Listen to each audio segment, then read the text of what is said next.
컨텐츠 기획 2 13주차 미국 할리우드 컨텐츠 트렌드 및 OTT 컨텐츠 전략에 대한 애플 강의 시작합니다. 원래 쌤이 수요일날까지 올린다고 했는데 약속을 또 어겨서 미안합니다. 오늘 목요일날 늦게라도 업로드합니다.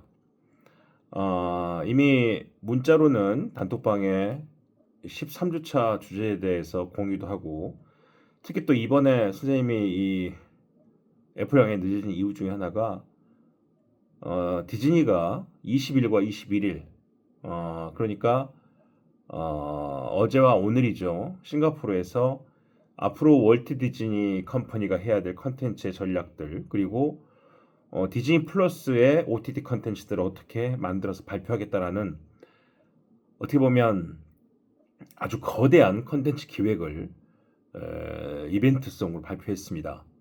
2024 DCS죠. DCS. 결국 뭐냐면 디즈니 컨텐츠를 어떻게 앞으로 보여주겠다, 뭐 이렇게 한 것 같은데, 지금 사실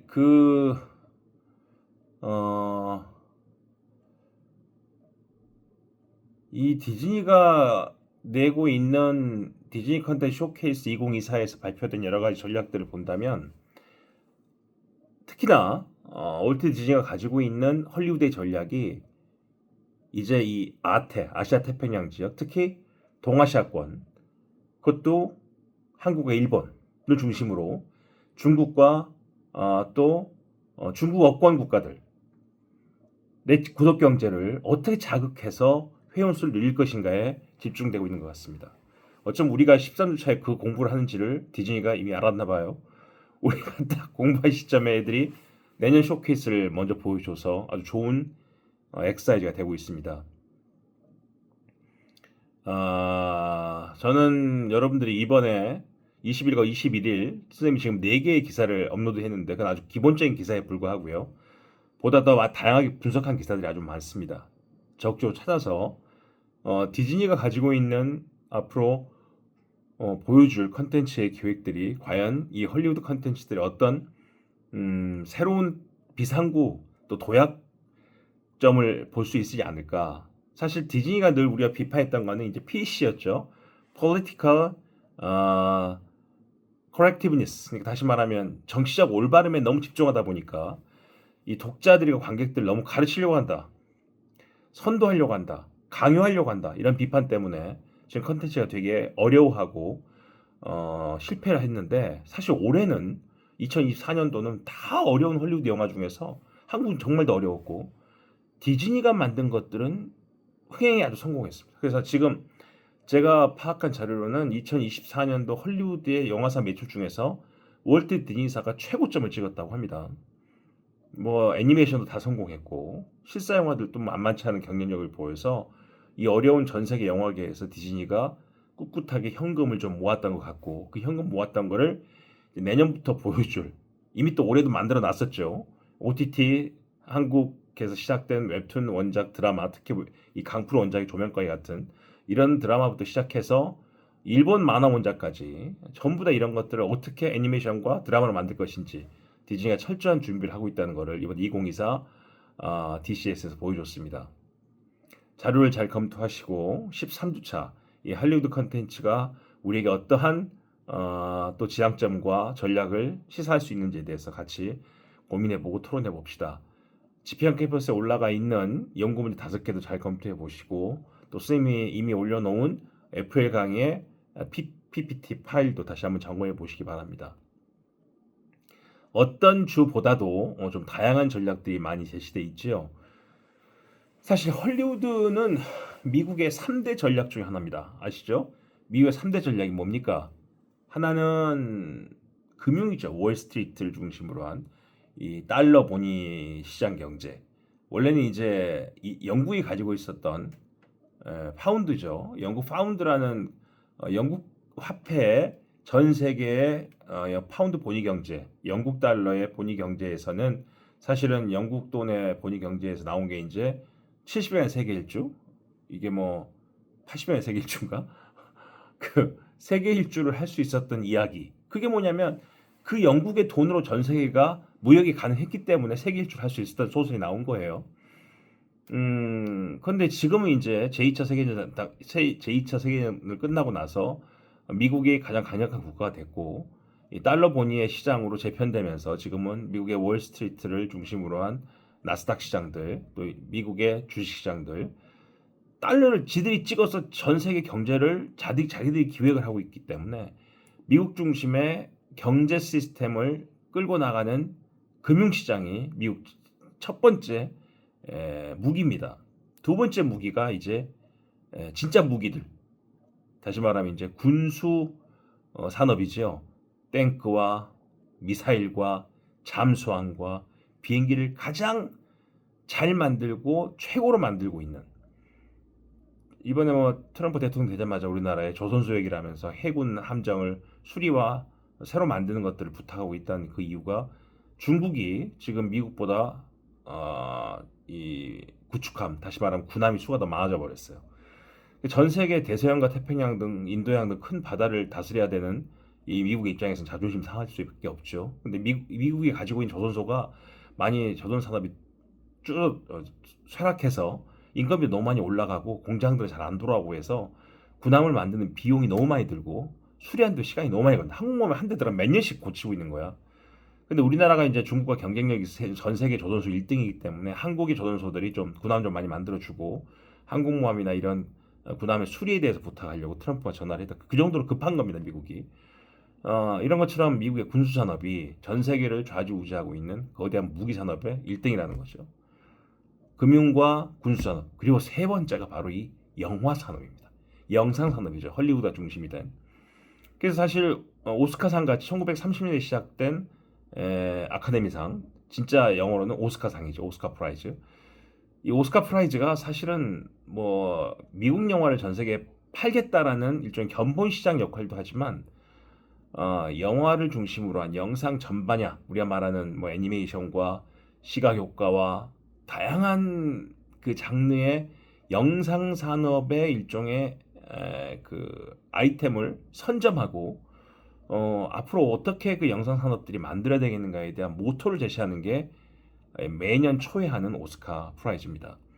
이 아카데미상이라고 불리우는 이유는 오스카 프라이즈를 심사하는 모든 그 조합들, 영화 배우 조합, 그 다음에 뭐 영화 촬영 조합, 이렇게 다양한 그 생태계를, 그 제작 생태계를 둘러싸고 있는 스태프들의 조합들을 이제 우리가 이제 일종의 아카데미라고 부르는데, 이제 그 아카데미에서 각각의 심사위원들 선정해서 전체 상을 뽑아내기 때문에 그걸 아카데미 상이라고도 부른다는 거죠. 원래는 이제 오스카 상이라고 부르는데, 그러한 미국의 3대 국부라고 불리우는 금융과 군수산업과 영상산업, 이 세 가지가 사실 현재 전 세계 1등 국가인 미국을 만들어낸 거죠. 사실 트럼프 같은 독특한 비즈니스맨을 대통령을 시킬 정도로 어떻게 본다면 답답하기도 하고 이해가 안 되는 나라이기도 하지만 강한 나라입니다. 우리나라가 사실은 사실 대한민국이 제가 보기엔 더 강한 것 같아요. 노스 코리아는 전 세계 2등이라고 불리우는 전 세계 1등이라고 불리우는 미국을 너무 우습게 알고, 또 이 사우스 코리아는 진짜 세계 2등을 계속 했던, 지금은 많이 떨어졌지만 일본을 우습게 하는 이 두 나라가, 또 우크라이나 전쟁에서는 한쪽은 전 세계에서 가장 많은 탱크와 포탄과 미사일을 만들어서 무기 팔아먹는 나라가 돼 있는 반면에, 또 북쪽은 직접 전투하는 사람을 팔아넘겨서 전쟁을 하게 하는, 대리 전쟁을 하게 하는 엄청난 국가가 되어 있습니다, 대한민국이. 자, 이렇게 이제 선진국 대열에 들어서는 우리나라에서 마지막 우리가 가지고 있는 또 하나의 가능성, 뭐 마지막은 아니겠지만 2024년을 넘어가는 지금 우리의 가능성은 바로 K컬처를 중심으로 한 컨텐츠 비즈니스입니다. 그 컨텐츠 비즈니스 중에서 우리가 헐리우드의 하나의 샘플링을 공부해야 될 가장 중요한 전략이 영상 산업 전략이지요. 또 그 중에 핵심적인 스튜디오가 월트 디즈니입니다. 애니메이션 스튜디오와 실사 영화와 지상파 방송과 프로스포츠와 다양한 다큐멘터리 채널과, 그리고 거기에 이제 만화 산업까지, 그리고 뭐 시각 효과부터 시작해서 디즈니랜드 같은 씬파크, 그리고 이제 디즈니 플러스 OTT까지도 우리가 흔히 알고 있는 모든 유통망을 다 개발하고 장악하고 있는 것이 월트 디즈니입니다. 이번 13주차는 바로 이 월트 디즈니 중심으로 한 할리우드 영상 산업의 기획 트렌드, 그리고 또 디즈니 플러스 중심으로 한 넷플릭스와 함께 하고 있는 OTT에 대한 오리지널 컨텐츠 전략들이 어떻게 되고 있는지를 한번 같이 분석해 보고, 5가지 주제를 중심으로 발표를 하되 이번 주는 6가지 주제가 되겠죠. 그리고 제가 지금 미리 올려놓은 텍스트에는 각각의 한 가지 주제에 대한 담당 발표자를 지정했습니다. 이제 그 친구들은 선생님이 PPT 올려놓은 그 애플 강의 PPT를 참고하면서 최신 자료들, 이번 20일, 21일까지 발표된 싱가포르 자료까지 포함해서 디즈니가 어떻게 확장되고 왔으며 지금의 전략은 무엇인가, 그리고 앞으로는 이렇게 될 것이라는 자기 예측도 같이 해서 좀 화려하고 좀 액티브한 발표가 될 수 있도록 해봅시다. 아마 여러분들 그 PPT 보시면 이 디즈니 미키마우스를 중심한 디즈니 역사가 좀 나와 있고, 그들이 만들었던 독특한 장르와 실험적인 시도들이 다 정리가 되어 있습니다. 디즈니는 원칙적으로 어려운 시절에 혁신을 하고 어려운 시절에 비상구를 만들어서 헐리우드 영상산업의 볼륨을 키운 사람입니다. 그냥 영화에서, 원래 사실 영화를 처음 만든 건 프랑스잖아요. 프랑스의 르미에르 형제가 만들었던 영화라는 장르를 산업화시킨 사람들이 에디슨을 중심으로 한 미국의 기술자들입니다. 영사기를 만들고 촬영기를 만들었으니까, 또 그거가 일반적으로 돌아갈 수 있는 전기도 발명한 게 다 미국이니까, 그 미국의 발명가들이 만들어낸 디바이스 위에서 프랑스가 만드는 영화적 전통이 시작됐지만 그게 상업화되고 대중화되면서 정말 돈을 벌 수 있는 비즈니스로 바뀐 건 헐리우드입니다. 헐리우드의 워너브로더스 같은 회사, 4명의 형제죠. 4명의 형제가 뭐 저기 극장 천막 짓고, 한 명은 나가서 마케팅해서 사람들 끌어오고, 한 명은 표 팔고, 한 명은 이 영상이 돌려서 사람들한테 영화관을 만들었던 워너브로더스라는 회사부터 시작해서 뭐 20세기 폭스, 뭐 MGM, 그 다음에 뭐 콜롬비아, 이런 많은 영화사들이 출연하면서 헐리우드를 이끌어왔고, 1920년대부터 현재는 7대 영화사라고 불리우는 영화사들이 하도 많이 M&A를 서로 겹치면서 막 합쳐져 가지고 지금 맛이 더 헷갈리는데, 문제는 그 모든 영화사가 M&A를 통해 성장하면서 굳건하게도 어느 한 회사가 망하지 않고 다 헐리우드를 붙잡고 있다는 거지. 펀더먼트를 더 강하게 하고 있는 건데, 거기에 가장 모험적인 회사로서 성장하고 있는 게 바로 월트 디즈니였고, 이 월트 디즈니의 역사를 보려면 그들이 그동안 해왔던 애니메이션 스튜디오부터 시작해서 ABC라는 지상파를 사고 다양한 회사들을 하나하나씩 사면서 확장시켜온 전략과, 또 그런 생기는 현금력을 기반으로 새로운 사업을 확장해 갔던 전략들을 분석해 보는 게 헐리우드의 성장사와 전혀 다르지 않다. 그래서 첫 번째 선생님 주제를 바로 작년 2023년에 100주년을 맞았던 월트 디즈니사의 M&A 역사, 그리고 그 다양한 M&A 역사가 총결산적으로 IP를 다 모아놓은 게 바로 디즈니 플러스고, 디즈니 플러스에서 만들어낸 그 전체적인 세계관들, 원래는 이제 각각의 그 채널과 M&A한 제작사 스튜디오별로 따로따로 있었던 모든 그 IP들을 이제는 디즈니 플러스라는 구독경제 안에 다 녹아내서 하나의 그냥 용광로에 다 녹여버리는 쇠처럼 IP를 막 섞고 있습니다. 이제 그 IP를 섞었다가 옛날 거 다시 부활시켰다가 부활된 거를 새로 만든 IP랑 결합시키거나, 이런 전략들을 엄청나게 많이 하고 있어요. 그러니까 이제 다시 말하면 구독 경제 안에 들어온 집토끼들을 완전히 홀릭시켜서 절대 빠져나가지 못하게 만들려는 전략이지요. 구독 경제와 홀릭 전략들, 중독 전략이죠. 이런 것들이 합쳐지면서 디즈니의 컨텐츠들은 점점 더 세계 사람들을 집중시키고 있습니다. 첫 번째 연구 문제 그거죠. 결국은 디즈니가 어떻게 애니메이션 스튜디오 시작해서 그 자기가 만드는 IP를 계속적으로 확장시키면서 실사 영화와 씬파크와 그리고 방송과 뭐 출판과 프로 스포츠와 이런 것들과 어떻게 연동됐으며, 자기가 그렇게 같이 경쟁했던 스타워즈, 루카스 필름도 어떻게 또 사버렸으며, 다큐멘터리 채널들, 또 실사 영화 채널들을 어떻게 사들이면서 그들이 가지고 있는 경쟁력과 잠재력을 확장시켜 왔는지, 이건 참 중요한 모토입니다. 이미 스님 PPT도 나와 있지만 그런 것도 다시 한번 정리를 해보고, 최근에 20세기 폭스도 사고 뭐 더 많은 걸 사들인 흔적이 있기 때문에 쌤이 제시한 PPT 그 이외의 것까지, 그 다음 것까지도 한번 전략을 잘 정리해서 발표를 했으면 합니다. 아마 그런 발표를 함께 들으면서 우리가 와, 애니메이션 스튜디오 하나를 만들어서 이렇게 키울 수 있구나. 예전에는 우리나라 그런 디즈니의 전략을 한번 쭉 보면 그냥 부럽기만 하고 미국이니까 가능하겠지라고 생각했지만, 선생님이 지금 여러분들한테 강조하고 싶은 거는 네이버 웹툰의 나스닥 상장 이후에 또 우리가 가지고 있는 현금력과 우리의 능력과 우리의 피지컬과 우리의 영어 능력들이 세대가 바뀌면서 아주 고도화돼서 이제는 우리도 디즈니처럼 우리가 만들어낸 애니메이션 스튜디오 하나가 글로벌 초 거대 기업으로 성장할 수 있는 가능성이 없는 게 아니다. 그리고 우리 학과를 졸업한 여러분들이 그러한 기업을 만들고 확산시켜가는 중심에 충분히 설 수 있다. 지금은 대학생이고 그냥 수업만 듣고 과제하기 바쁘고 알바하기 바쁘고 뭘 해야 될지 잘 모르는 20대 청년처럼 보이겠지만 10년, 20년 후에 여러분이 그런 기업을 만들고 또 M&A를 통해서 글로벌 기업이 될 수 있는 가능성이 전혀 없는 게 아니다. 난 여러분들이 할 수 있다고 생각합니다. 그러기 위해서는 현재 2024년 디즈니가 보여주고 있는 모습들, 그 전까지 만들어낸 디즈니의 역량들을 한번 진짜 분석해 볼 필요가 있다. 그것이 바로 디즈니의 M&A 히스토리고, M&A 히스토리를 통한 그들의 각각의 IP를 어떻게 잘 융합해 왔는지를 봐야 된다는 것입니다. 그 전략으로 첫 번째 연구 문제를 진행하시면 되고요. 두 번째가 이제 그렇게 합쳐봤더니 가장 중요한 거는 픽사 스튜디오가 월트 디즈니와 합병을 하면서, 다른 합병의 경우에는 디즈니가 다른 회사를 전략적으로 접수하는 모양이었는데, 픽사는 스티브 잡스라는 아주 괴물이 나타나서 픽사만 가지고 디즈니를 합병하는, 마치 그 아주 작은 기업이 거대 기업을 합병하면서 합병 당한 게 아니라 합병하는 모습을 보여준 전설적인 사례였죠.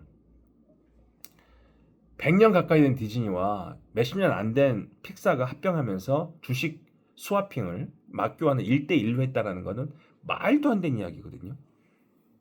결국 수십 대 1로 해야 되는 경쟁률을 1대1로 하면서 스티브 잡스가 월트 디즈니의 대주주가 됐던 그 상황이 있었죠. 그 이후에 이제 이 픽사를 이끌었던 대표 감독이 있었습니다. 지금 쫓겨나고 없지만 그 감독이 월트 디즈니 스튜디오까지 같이 저희가 경영을 하면서 여전히 디즈니사가 만드는, 디즈니 스튜디오가 만들고 있는 애니메이션의 전통과 역사, 픽사가 만들고 있는 애니메이션 전통과 역사를 차별화시켰다는 거예요. 이걸 안 합쳤다는 거예요. 마치 우리 현대와 기아 자동차가 한 회사가 됐지만 두 자동차사가 갖고 있는 정체성이 다르듯이, 그렇게 독특하게 다른 두 가지 정체성이 양쪽 회사를 더 살려내는 것처럼, 그러니까 인위적인 라이벌이죠. 회사 내에 있는 한 지붕 두 가족으로서 가지고 있는 경쟁력을 통해서 회사를 좀 더 키워가는 전략인데, 픽사와 디즈니 스튜디오가 그렇습니다. 여전히 자신들의 독창성과 정체성을 잃지 않으면서도 회사의 발전을 위해서 상호간에 경쟁을 하고 있는 두 스튜디오의 작품 차별성, 어떻게 만들어지고 있고 앞으로는 또 어떻게 만들 것인가, 그들이 만들어 온 전략들을 쭉 본다면 역시 디즈니가 두 회사를 가지고, 여러분 새는 날개 몇으로 날라요? 두 개로 날개로 날잖아. 날개 하나로는 못 날라요. 날개 하나로만 날면 빙 돌겠지. 날개 두 개로 나니까. 우리가 좌파 우파, 좌익 우익 이런 얘기 하잖아요. 좌익 우익의 이게 날개 익자예요. 그러니까 좌익 우익이란 얘기만, 날개 양쪽, 왼쪽의 날개, 오른쪽 날개. 그래서 사람들이 얘기하잖아. 새는 두 날개로 난다. 결국 좌익과 우익의 그 이데올로기 사조를 잘 버무려야 새는 멀리 어느 한 방향으로 잘 날아갈 수 있다. 뭐 이런 말을 하기도 합니다. 결국은 이제 픽사 스튜디오와 디즈니 스튜디오가 어떻게 양 날개를 가지고 월트 디즈니라는 컴퍼니를 잘 이끌고 있는지, 두 개 회사를 가지고 있는 컨텐츠 정체성을 분석해 보는 게 두 번째 주제가 되겠고요. 세 번째는 이제 우리가 DC 코믹스가 1930년대 슈퍼맨, 배트맨, 원더우먼들을 만들면서 성장하면서 결국은 워너브라더스 M&A가 됐고, 이제 그 이후 40년대 말에 등장한 캡틴 아메리카나 엑스맨들 그 이후에 스파이더맨 이렇게 등장했던 마블 코믹스가 어려운 출판사의 경제 상황에서 2000년대 와서 디즈니한테 팔렸죠. 결국 이제 워너브로더스와 디즈니한테 M&A 된 DC 코믹스와 마블 코믹스의 이 카믹북 슈퍼히어로, 우리가 알고 있는 슈퍼히어로는 워너브러스사나 디즈니가 만드는 영화 슈퍼히어로를 알고 있는 것이, 사실은 코믹북 슈퍼히어로를 원전으로 만나면 무지하게 철학적이고 무지하게 어렵습니다. 그래서 우리가 그거를 그래픽 노블이라고 부르는 이유도 만화책이라고 보이지만 사실은 소설보다 더 철학적인 이야기가 많다는 거죠. 이 그래픽 노블로 불리우는 마블과 디스 카믹스의 카믹북 슈퍼히어로의 히스토리. 그들은 1940년대부터 뭐 골든 에이지, 실버 에이지, 브론즈 에이지, 뭐 그다음 계속 다른 에이지가 많이 생기죠. 이 역사 속에서 어떻게 발달해 왔는가, 또 히어로들 어떻게 확장돼 왔는가, 그리고 영화가 된다면 또 어떻게 확장되고 있는지, 앞으로는 또 어떻게 될 것인지에 대한 전략들을 한번 분석해 보는 게 세 번째 연구 문제 되겠습니다. 그다음 네 번째 연구 문제는 이제 월트 디즈니사가 헐리우드 애니메이션과 실사 영화와 다양한 사업군들을 이끌면서 할리우드의 정체성과 전략들을 개발해낸 것도 맞지만, 그 디즈니가 늘 긴장을 놓지 않고 더 열심히 작업을 할 수 있도록 자극하고 새로운 작품들을 또 끊임없이 옆에서 병행적으로 만들어냈던 회사들이 있죠. 원래 시작은 드림웍스라는 회사가, 이제 원래 드림웍스를 만들었던 제프리 카젠버그도 디즈니사에 있다 나온 사람이죠. 디즈니사에서 한참 싸우고 나와서 제프리 카젠버그가 드림웍스 애니메이션 스튜디오를 만들었고, 경쟁력 있게 잘 가다가 뭐 슈렉도 만들고 잘했잖아. 어느 순간에 관리가 안 돼가지고 결국 이 회사가 파라마운트에 팔렸다가 지금 유니버설에 가 있는데, 이런 회사 말고도 또 그 소니 픽처스에 있다가 디즈니가 합병하는 바람에 없어진 저기 뭡니까, 저기 아이스 에이지 만들었던 블루스카이부터 시작해서 일루미네이션, 소니 픽처스, 다양한 회사들이 가지고 있는 애니메이션 스튜디오의 역할들, 과연 선생님 잘못 얘기했다. 저번 수업 시간에 잘못했는데 이거 수정하겠습니다. 블루스카이는 소니 픽처스가 아니라 20세기 폭스다. 그렇다. 20세기 폭스를 디즈니가 사면서 거기에 있는 블루스카이를 없앤 거지. 소니 픽처스는 아직 디즈니가 산 게 아니죠. 미안합니다. 소니 픽처스는 따로 애니메이션 스튜디오가 있죠. 그 일루미네이션, 소니 픽처스 이렇게 다양한 애니메이션 스튜디오들이 디즈니가 만들지 못하고 있는 새로운 주제나 기법들, 방향성들을 또 보여주고 있는 겁니다. 네 번째 주제는 뭐냐면 드림웍스, 아이스 에이지, 일루미네이션, 소니 픽처스 이렇게 다양한 디즈니 이외의 애니메이션 스튜디오가 어떻게 생존해 왔으며 앞으로는 또 어떻게 생존해 갈 것인가, 그들이 갖고 있는 작품의 세계를 통해서 그들만의 경쟁력을 찾아보는 것도 우리 전략이 되겠죠. 이게 네 번째가 되겠고요. 마지막 다섯 번째는 이제 우리가 우습게 봤던 이 게임 애니메이션 시장입니다. 사실 우습게 보면 안 되는 거였는데, 왜 우습게 봤냐면 게임을 만든 회사여서 애니메이션 같은 디테일한 묘사를 하지 않고 게임의 이 아이콘 중심의 묘사를 하면서 그나마 사람들이 보여주려고 이제 프롤로그 애니메이션 형태로 아니면 에필로그 애니메이션 형태로 짧게 단편으로 우리에게 보여줘 왔었죠. 근데 그게 사람들한테 각광을 받으면서 이 단편이 중편이 되고 이게 장편이 되고 이게 시리즈가 되고, 이제 그게 OTT 넷플릭스까지 방영되기 시작한 겁니다. 결국 이 게임 애니메이션이 만들어낸 서사의 확장, 게다가 그 게임 애니메이션이 또 만든 인게임 애니메이션이라고 있죠. 본인이 게임을 하면서 잘 자기의 맡은 역할과 숙제들을, 과제들을 풀어나가는 것들을 자동 녹화를 해가지고 애니메이션 영화로 만들어서 사람들한테 보여주는 것들, 이걸 인게임 애니메이션이라고 그러는데, 이러한 형식들이 확장되면서 새로운 애니메이션으로 팬덤을 만들고 있는 것들이 있어요. 결국 게임 애니메이션으로 시작한 게임 회사들이 이제는 애니메이션을 만들겠다고 기획을 하고 덤벼들고 있지요. 결국 게임의 다양한 애니메이션 형태에서 이제는 경쟁력 있는 새로운 애니메이션 컨텐츠로 각광받게 된 게임 애니메이션의 성장사와 그들의 전략도 한번 검토해보는 게 중요하다. 다섯 번째. 그리고 이제 여섯 번째는 오늘 발표할 사람이 6명이기 때문에 마지막 손단장한테 내가 묻고 싶은 게, 준비하고 싶은 게 특히 뮬란은 사실 중국의 원작을 가지고, 파뮬란이라는 중국의 원작을 가지고 이 디즈니가 애니메이션을 만들었어요. 그래서 그 뮬란이 나온 뮬란이 나온 그 중국 성에서 몇 개월씩 그 디즈니 그 캐릭터 디자이너들이 있으면서 그 지역 사람들의 옷과 외모와 문화와 이런 것들 진짜 경험하면서 대상을 했다고 그러죠. 게다가 이제 그게 애니메이션 성공하고 나서 진짜 뮬란이 주인공이 된 중국 실사 영화가 나왔고 그 전에 또 헐리우드에서도 또 실사 영화가 나왔습니다. 그러니까 사실은 진짜 애니메이션 만들었던 원작 IP로 실사 영화를 시작한 게 뮬란이었고 또 그 뮬란이라는 원작이 헐리우드에서 만든 실사 영화와 중국에서 만든 실사 영화가 다 따로 있어요. 그것들이 어떻게 만들어졌으면 어떠한 흥행을 만들어냈고 어떤 효과를 냈는지를 분석해 보는 겁니다. 다시 말하면 디즈니가 만들어낸 애니메이션 원작 IP가 실사 영화화 됐을 때 발생했을 효과 또는 기능적이고 역기능적인 긍정적인 효과, 부정적인 기능, 플러스와 마이너스 효과를 다 보자는 것이죠. 그게 이제 뮬란에서 그치지 않고 인어공주도 실사가 나왔고 신데렐라도 실사가 나왔고 이제 백설공주도 실사가 나온다는 거 아니에요? 왜 디즈니는 자꾸 이렇게 애니메이션 원작의 IP를 실사화하고 있는가? 제가 저번 수업 시간에 선생님이 얘기했죠. 불쾌한 그 골짜기라는 이야기. 이렇게 실사로 냈을 때 애니메이션의 상상력이 실사로 나왔을 때 발생할 수 있는 불쾌한 골짜기의 또 다른 문제의식이 사람들한테 있는데도 불구하고 그들은 왜 실사를 계속 만들려고 하는지 이렇게 분석해 보는 게 13주차가 되겠습니다. 각각 5가지 주제에는 맞춰서 선생님이 누가 담당할지를 명단을 냈으니까 한번 확인해 보고요. 우리 11월 25일 월요일 날 13주차 강의 때는 함께 같이 발표하고 토론하면서 선생님이 지금 얘기하는 헐리우드의 특히 월트 디즈니를 중심으로 한 헐리우드 전략들이 어디 다채롭게 역사 속에서 확장돼 왔고 앞으로 또 어떻게 될 것인가 논의해 보도록 하지요. 하루 늦게 올린 이유는 선생님 변명 같지만 싱가포르에서 2024 DCS라는 행사가 있었다. 그걸 좀 지켜보느라고 늦었다. 그렇게 여러분들이 넓은 마음으로 이해해 줬으면 고맙겠습니다. 자, 13주차 함께 준비해 봅시다. 고맙습니다.